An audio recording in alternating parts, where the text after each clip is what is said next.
Russell's wiper, the बॉया रसेली, Asia में बहुत बदनाम है। ये बिग फोर जहरीले सांपों में से एक है जिनके काटने के सबसे ज्यादा मामले होते हैं। इसका डर जायज भी है क्योंकि इसका जहर बहुत नुकसान पहुंचा सकता है, यहां तक कि मौत भी हो सकती है। लेकिन डर के साथ साथ इस वाइपर की ताकत और इकोसिस्टम में इसके जरूरी रोल के लिए एक रिस्पेक्ट भी है। रसल्स वाइपर मेडिकल साइंस के लिए बहुत इंपॉर्टेंट है। इसके काटने पर तुरंत इलाज की जरूरत होती है और अच्छी बात यह है कि इसका एंटीवेनम मौजूद है। लेकिन कुछ जगहों पर हेल्थ केयर और एंटीवेनम की सुविधा मिलना मुश्किल होता है। इसलिए हेल्थ केयर और लोगों को स्नेक बाइट के बारे में जागरूक करना बहुत जरूरी है। इस जहरीले सांप से होने वाले खतरे को मैनेज करना और इकोसिस्टम में इसके वैल्यू को समझना कंजर्वेशन के लिए बहुत जरूरी है। यह ऐसे रसल्स वाइपर के बारे में कई चीजों पर बात करेगा, जैसे कि इसकी शक्ल सूरत, बिहेवियर, जहर और कंजर्वेशन स्टेटस। रसल्स वाइपर की पहचान करना आसान है क्योंकि इसकी शक्ल सूरत बिल्कुल अलग होती है। इसका शरीर आमतौर पर मोटा और भारी होता है और इसकी लंबाई 5 फीट तक हो सकती है। इसका सिर ट्रायंगुलर होता है जो गर्दन से चौड़ा होता है, जिससे यह खतरनाक दिखता है। इस सांप की सबसे खास पहचान इसकी पीठ पर बने निशान होते हैं। गहरे भूरे या काले रंग के ओवल आकार के निशान, जिनके किनारे हल्के रंग के होते हैं, इसकी पूरी पीठ पर होते हैं। इसका रंग हल्के भूरे से लेकर पीले भूरे रंग तक हो सकता है, जो इसे इसके नेचुरल हैबिटेट में छुपने में मदद करता है। इस वाइपर की अच्छी आईसाइट और हीट सेंसिंग पिट्स इसे रात में शिकार करने में मदद करते हैं।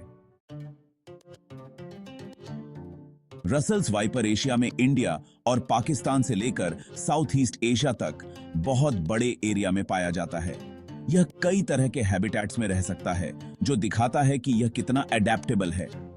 यह हैबिटेट्स ग्रासलैंड्स, स्क्रबलैंड्स, जंगल और खेती वाले एरियाज भी हैं, जहां यह अक्सर इंसानों के संपर्क में आता है। यह सांप अलग अलग जगहों पर रह सकता है। इंसानी बस्तियों के पास रहने से सांप और इंसानों के बीच मुठभेड़ होने का खतरा बढ़ दिए ये रह जाता है। सेक्शन 4, व्यवहार और स्वभाव रात का शिकारी। रसल्स वाइपर ज्यादातर रात में एक्टिव रहता है। यह दिन की तेज गर्मी से बचने में मदद करता है और इसके शिकार भी रात में ही एक्टिव होते हैं। यह वाइपर घात लगाकर शिकार करता है। यह अपने आसपास के माहौल में छुपकर बैठता है और शिकार के आने का इंतजार करता है। जब शिकार पास आता है तो यह तेजी से हमला करता है और अपना जहर डाल देता है। खतरा महसूस होने पर रसल्स वाइपर एग्रेसिव हो सकता है।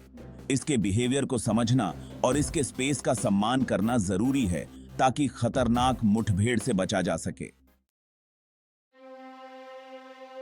सेक्शन 5, जहर और मेडिकल महत्व। जहरीला डंक। रसल्स वाइपर का जहर बहुत खतरनाक होता है।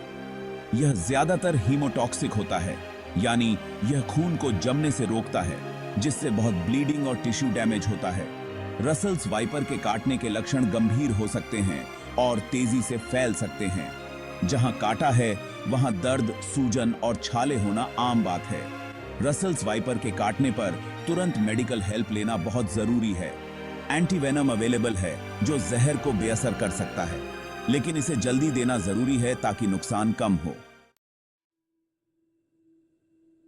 सेक्शन 6, कंजर्वेशन स्टेटस और इकोलॉजिकल रोल नेचर का बैलेंस बनाए रखना। International union for conservation of nature IUCN के अनुसार रसल्स वाइपर को फिलहाल लीस्ट कंसर्न की कैटेगरी में रखा गया है, लेकिन इसका मतलब यह नहीं कि इस स्पीशीज को कोई खतरा नहीं है। जंगलों की कटाई, अर्बनाइजेशन और खेती के फैलाव के कारण हैबिटेट लॉस एक बढ़ती हुई चिंता है।